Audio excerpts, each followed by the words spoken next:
especially, di ba nag-oath kami? Kung walang limitations, di wala ng oath, di ba? We will render impartial justice. So, bawal i-violate ng judge yun. So, if you're taking, if you're pursuing a partial position, partial stand, you're violating your oath to render impartial justice. Then, of course, there's a constitution. Yun ang ano talaga, yun ang absolute rule na bawal anong tawag mo doon, i-violate. Kaya sir ba nangyari from motion to dismiss, naging motion to remand, motion to return, and recently sinabi ho ni Attorney Tonggol, yung spokesperson ng Senate Impeachment Court, walang physical na binabalik sa House, ito lamang daw ay constructive referral, meaning tingnan daw ulit ng Kamara yung ipinasang articles of impeachment at dagdagan ito ng 2 certification na hinihingi ng impeachment court. Yun na nga. So, pwedeng... Ba't binago-bago, sir? Correct. Bakit? Nakikita nyo, nag-evolve yan, dismissal, remand, return, without dismissing or terminating the case. Ganun yung tatlo eh. Tapos ang gusto lang pala nila is Constructive to ask referral. questions. Sabi ko nga eh. Request for information lang ito eh. O di... pwedeng mag-order ang court or sinabi ko nga, mas practical yung advisory na lang eh. Advisory na lang ng court sa House of Representatives panel of prosecutors that when you file your reply to the answer of the Vice President, in addition to replying to the answer the following questions from the court. 1, 2, 3, 4, 5. Di gano'n. Hindi na kailangan mag-imbento nung magical word na return, without dismissing or terminating the case. So sir, kung gano'n na lang... Tapos meron pa nga doon, until such time that. So, returned until such time that. So, masyado nang pina-complicate ang dapat simple lang na procedure. So sir, kung simpleng advisory ang ganawa ng impeachment court, hindi na kayo umani ng batikos from different sectors. Correct, kasi nga nag-imbento kami ng bagong konsepto.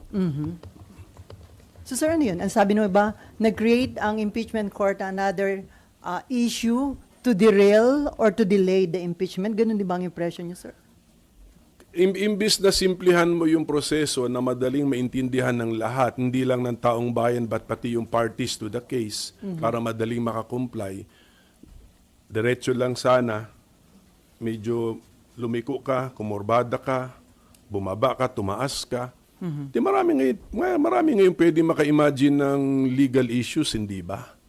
So, all the more hindi tuloy napabilis o dumiretso yung daan. Sa pag-detour mo, pero ngayon nagtatanong, saan ka ba papunta? Yan pag-detour mo, tamang rota pa ba yan? So, hindi pa nanganganak, pero pwedeng manganak ng mga legal cases. Pag sinabi mo pag may mga legal cases na, na-focus ka na dun sa legal cases, hindi ka na dito ngayon nakafocus sa main issue. So yun yung basic objection ko doon, na kung ano man yung gustong ma-achieve nung complicated order nila, inventing the return principle, return to sender principle, na-achieve lang sana yun sa simple advisory to the House of House of Representatives panel of prosecutors. And don't worry dun sa 20th Congress House of Representatives, kasi ang practice sa Amerika na nung pinasa nung 105th Congress sa 106th Congress yung kaso na impeachment, ang ginawa lang ng 106th Congress, nag-submit sila sa Senate as the impeachment court ng panibagong listahan ng panel of prosecutors. So yun na yung manifestation that we will pursue the case. Mayroon kami bagong nominees o bagong names ng prosecutors. So, simpleng gawin. So sir, sa tingin nyo may intention na i-divert yung attention sa ibang mga issues sa halip dun sa main issue, ito ngayong impeachment case against BP Sara? Well, konting investigative journalism siguro dyan. Just get the opinions and then the motivations of the 18. Kasi sila naman ang bumoto doon eh. And then dahil po dun sa nangyari, may mga panawagan for inhibition na mag-inhibit yung ilang allegedly bias na dito nga sa impeachment case laban kay BP Sara. Well, wag na magpa-inhibit kasi nga pinili ang impeachment nasa Article 11, hindi sa Article 6. Article 6 yung Legislative Department. Article 11. Ibig sabihin nun, yung sumulat ng ating konstitusyon, pwede sila actually namili ng ibang body to be the impeachment court. Ang pinili pa rin ay Senate. Therefore, let it be. So yung mga judges, yung mga senador na magiging judges, ipaabot hanggang dulo sa decision nila so that they will now state the decision, guilty or not guilty. Tapos taong bayan na ang huhusga sa desisyon ng bawat senador. Pag inhibit, nakakalusot pa siya eh. Hindi na niya kailangan sabihin kung ano yung position niya, guilty ba or not guilty. Na excuse pa siya, tapos yung kanyang absence ay pabor pa sa not guilty. So sir, to avoid yung impression na bias yung ilang senator judges, kailangan ba o possible ba yung gag order? Ang nag-gag order kasi ang korte sa mga parties eh. So Hindi ito applicable. ito na disiplina na lang po ito. Disiplina na lang po. Reminder na lang kasi si Senate President, although lamang siya sa amin, actually kapantay din namin siya kasi in the sense na lahat naman kami parehong may mandato galing sa national constituency.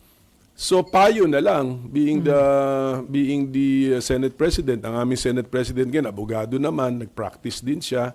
Magpapayo na lang siya na please stop commenting on about the case, lalo na sa merits of the case, kasi pinagbabawalan nga natin yung mga parties eh.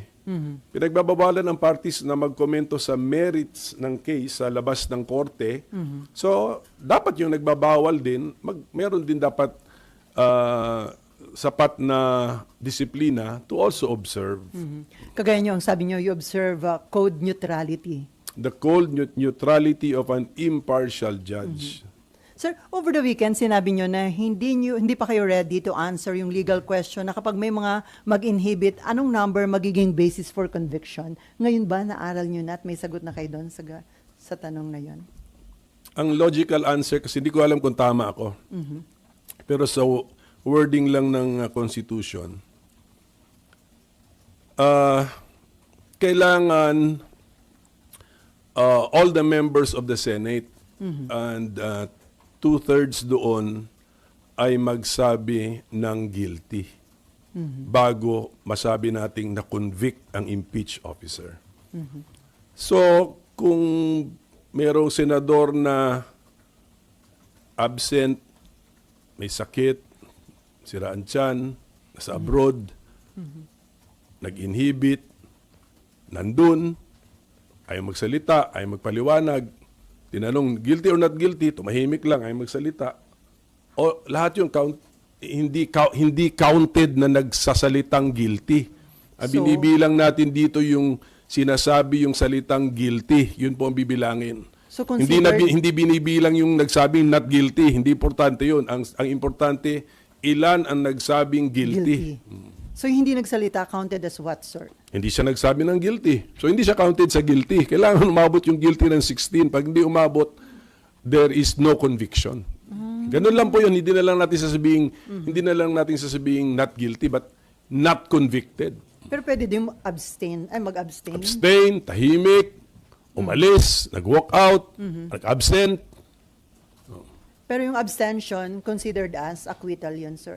Ang abstention, hindi nagsalita ng guilty. So, hindi mabibilang sa Guilty. pagbilang natin ng guilty at kailangan 16 para masabi nating na-convict. Okay, si Daniel? Microphone. And then Maraming Nimpan? lang, illegal ba yung ginawang motion on the floor? Kasi judge po yung nag-motion nung nag-convene po kayo. Illegal po ba yun? And baka pwede rin po ba maging puntos din yun ng depensa kung sakaling iakyat nila sa Supreme Court? pag sinabi kasi natin illegal, against the law. So, ano siguro ito, against the oath. I think it's against the oath. Kasi naka-oath ka na. And then sasabihin mo, you will render impartial justice. And yet, kinampihan mo na yung argumento ng isang partido.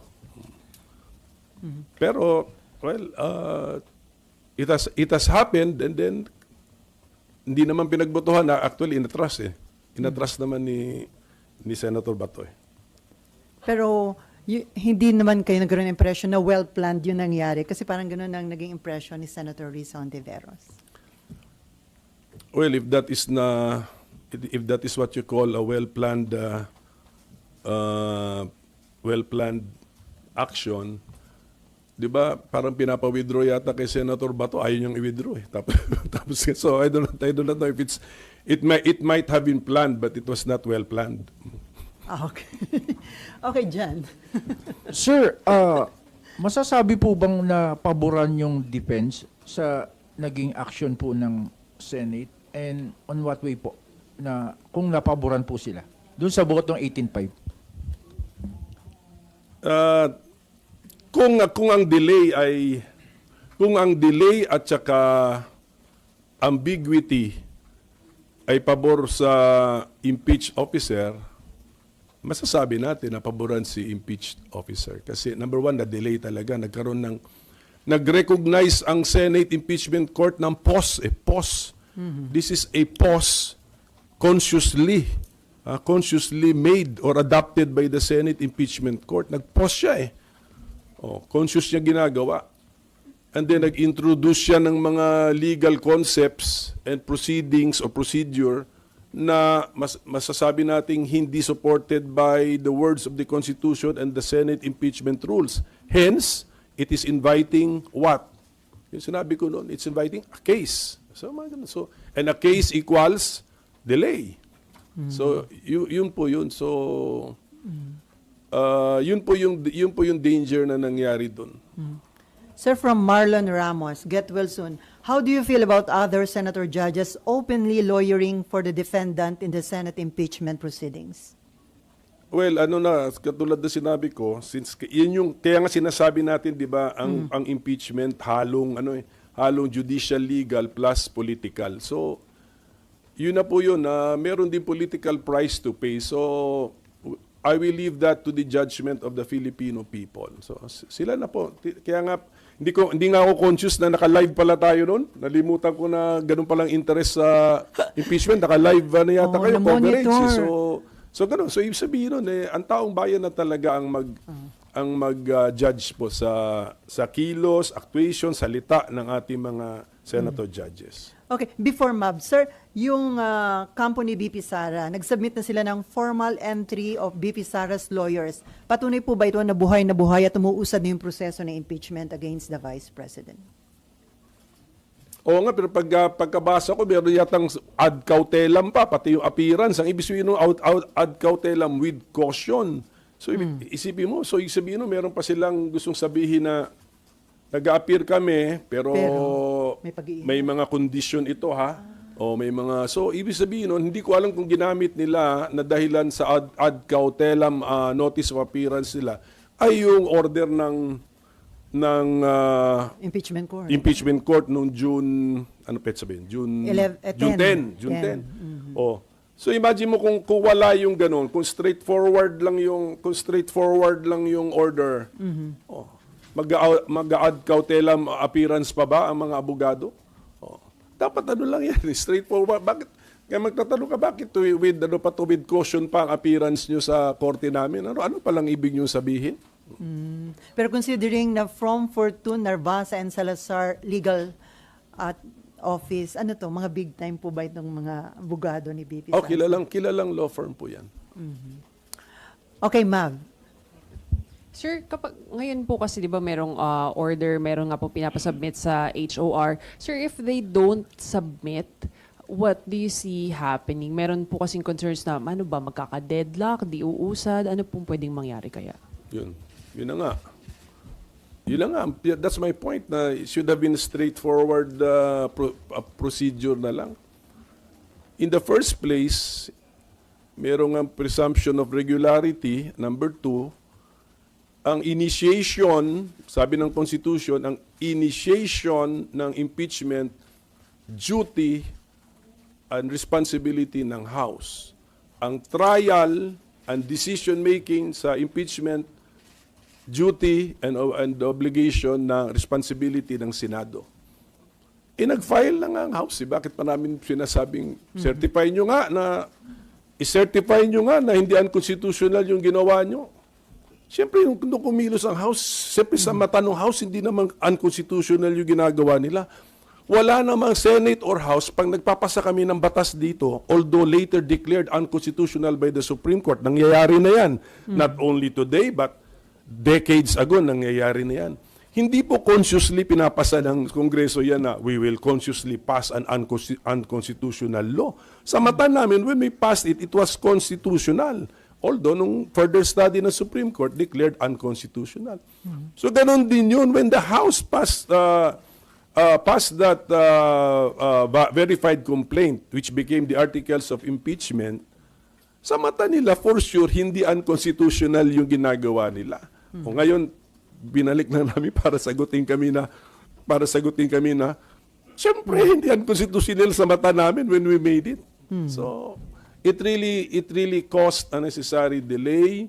It introduced a maneuver, a detour na hindi na kailangan gawin. It introduced legal concepts na not so clear ang meaning. When number one, we could have just assumed it, and then number two, we could just have asked them simply without returning. Okay. Isang follow-up lang po. So sir, ano nga pong mangyayari if they refuse to answer yung clarification at yung attestations? Hindi lang yata yung refuse to answer or even fail to answer while the 19th Congress House is still existing. Yun eh.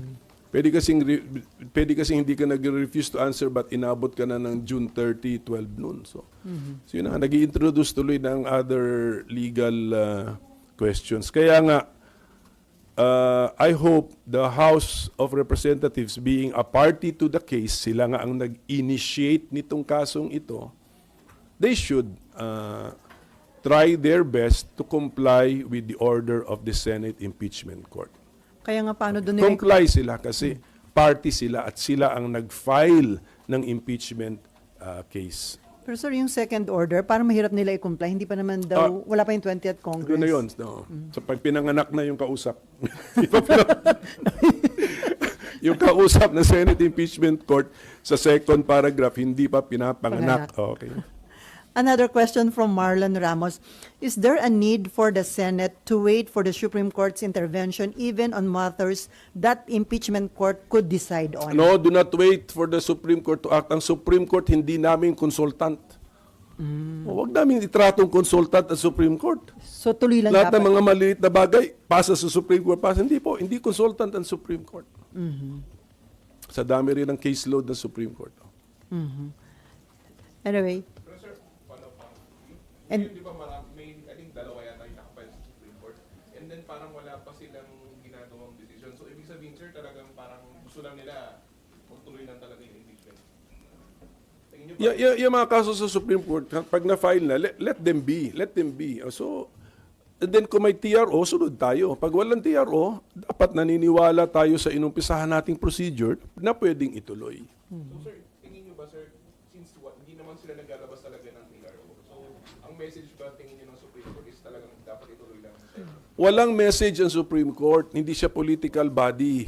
Basta, siya, korte siya eh. Hintay lang tayo, passive lang ang korte. Pag mag-issuean ng order ang korte, tapos party ka dun sa kaso, susunod ka. Okay. Pag walang order ang korte, that means pwede mong ituloy yung proceeding na kine-question. So sabi nyo, hindi Do not nyo- interpret anything sa Supreme Court kasi apolitical siya, dapat insulated siya from politics, tsaka based on the law lang ang kanyang interpretation. So sabi niyo hindi consultant niyo ang Supreme Court. Pero lagi sinasabi ni SP Cheese, kung meron kayong reklamo dun sa mga nagiging hakbang ng impeachment court, you are free to go to Supreme Court. Sa taong bayan naman yung kausap niya. Pero wag yung attitude ng mga senador na pasa na yan sa Supreme Court, pasa na hindi natin consultant ang Supreme Court. Pero sa taong bayan yan, kung may nakikita silang hindi nila na nagugustuhan na pangyayari, pwede namang i-question sa Supreme Court. Victoria and then Nympha and then Myla. Sir, dun sa issue kung may delay, ang laging sinasabi nila SP ni Attorney Tonggol, wala namang delay kasi maghihintay ka pa ng reply ni VP tsaka ng House Prosec. So in the meantime, may pinasagot lang sila pero yung timeline is same lang daw. Yun lang nga, but you're inviting some people to go to court. That is it. Yun na yun. Samantala kung diretso lang yan, wala nang issue-issue. Klarong-klaro ito eh. Oh, ano ba itong return? Ano ba itong meaning nitong return? Pwede maganda ata, ipa-interpret sa court ito. What is the real meaning of return? Oh, so, etc. Sa ngayon, wala pa nagka-file. So, we are not bogged down in court cases yet. Kaya nga, dun sa mga, kaya nga, kung mapapansin nyo, yung mga, may mga abogadong or even mga framers of the Constitution, against sila sa decision, and yet they're not filing. Because it may even be a trap. When you file, back down ka na ngayon sa court cases which takes, sa pag-file, pagbigay mo pa lang notice niyan, pag-mail mo pa lang sa tapos na, July 28 na. Oh, so it might even be better to just wait. Oh, ganun. Sir, malaking factor po ba sa mga nagiging development dito sa impeachment case against BP Sara at sa pwedeng maging handling ng impeachment yung 2028 election, considering na may mga participants na possible na may aspiring for higher position sa 2028? Ayoko na i-link sa 2028. Basta alam ko na may political angle talaga ang impeachment case kasi una sa lahat, high-ranking government official yung nai-impeach, posibleng the highest political officers eh. And then ang ginawa pa nating impeachment court, Senado pa, mga politiko din. So may politics involved, pero dahil sa umabot ka na ng Senado, pinagkatiwalaan ka na ng taong bayan, at klaro naman sa Constitution na part ng job description mo yan, anytime pwede ka maging judge sa impeachment trial, tapos nag-oath ka pa, you will render impartial justice. Ang assumption ng taong bayan, kaya mong gawin yan. Diba? So, sana nga. So sila na ngayon magja-judge ang taong bayan na magsabi na, kinaya nga niya maging impartial judge. Okay, Nympha. Sir, sorry, balik ko lang dun sa pag-inhibit. So yung pag may nag-inhibit, that would be to the Vice President's favor. Sa akin palagay, oo. Kung may nag-absent, ganun din. So, mayroong nag-leave, ganun din. Mayroong ayaw magpaliwanag, ganun din. So, kasi ang pagkabasa ko talaga sa Constitution, kailangan 2/3 of all the members of the Senate. Pero yung all the members of the Senate, yun yung physically ha. So, kunyari, at ngayon 23 lang kami, i-compute mo yung 2/3, pero balik din sa 16 yun eh, kasi walang fraction of a person eh. So 16 yun. Kailangan 16 talaga magsabi ng guilty. Wala nang kailangan sabihin yung siyam. Basta 16 ang magsabi ng guilty. Pag hindi tayo maka-16 na nagsabi ng guilty, kasi tumahimik lang ang siyam, wala. Acquitted. Not guilty. Not guilty. Not convicted. Not convicted. No. And then sir, dahil dun sa pag-remand nung articles of impeachment, nag-cause din ba ito ng uncertainty, 'di ba, kung magko-convene talaga o hindi yung impeachment court? Kasi the two conditions have to be complied with. Diba? Tingnan nyo, kayo mga reporters, when you refer to the order ng June 10, you use the word remand. Pero sa proceedings namin doon, consciously nilang iniwasan yung remand kasi pinoint out ko nga yung remand. Wala ka na rin. The same effect kasi, sir. Diba? Kaya nga naka-invento nga ng return. Actually, hindi lang ito return, comma, without dismissing or terminating the case, comma, until such time that. Ganun. So imagine mo, sinoli until such time. So ganun. So, pero hawak ko pa din. Parang ganun eh. Soli ko sa iyo pero hawak ko pa rin hanggang sa may gawin ka at yung anak mo. Oh, So, di ba? ibig sabihin, with that, tama po ba, Senator? So- Ibig sabihin, with that decision, ang Senate Pass Impeachment Court ang naging dahilan para maging uncertain kung magkakaroon ng impeachment trial, while dapat meron naman talaga dapat. Dapat sana tuloy-tuloy na lang sana. Kunyari yung original calendar na inisyu ni SP noong February, March. Kung sinunod lang. Kung yun, medyo okay na yun, diretso-diretso lang. June 2, okay na, June 2, June 3, then maybe sa mga end of June, maybe a little trial or appearances. Then the trial action sa July 28 at 29, gano'n na 29, 30. So gano'n na nangyari. So yun mas straightforward yung kalendaryong yun. Ngayon ginawa niya may return to sender, Liliko-liko. liliko ngayon sa kaliwa. So yun na yun. Nag-introduce na nga ng actually nag-i-invite ng kaso na. Okay, file the cases. Pag nag-file ng case, hindi na kasalanan ng Senate Impeachment Court. Tin-ERO na kami. Question na kami. Ganun. So that is the problem. Related to that, sabi ni Marlon Ramos, do you think SP and the rest of the senators acted differently had President Marcos issued strong statements on VP Duterte's impeachment trial like Pinoy did during CJ Corona's impeachment trial? Hindi, dapat hands-off ang presidente sa impeachment. Hands-off. Pag tignan natin yung Article 11, there is no role of the president in impeachment proceedings. Bakit? Because the president himself or herself is impeachable. So dapat wala siyang role. Ito yung proceeding na pwedeng siya rin yung maging subject ng impeachment. So dapat wala siya talagang role. Pero sir, So ako sagot ko doon, walang role ang presidente. Let us keep it that way. And I'm glad the president is not commenting on the impeachment. And even if mag-comment siya, it should not carry any weight sa mga impartial judges of the Senate Impeachment Court. So hindi rin siya pwedeng mamagitan between the House and the Senate kasi nagkakaroon nga ng parang, di ba, deadlock. Gusto daw mamagitan ng Pangulo. Huwag siya mamagitan kasi kunyari sa future, ang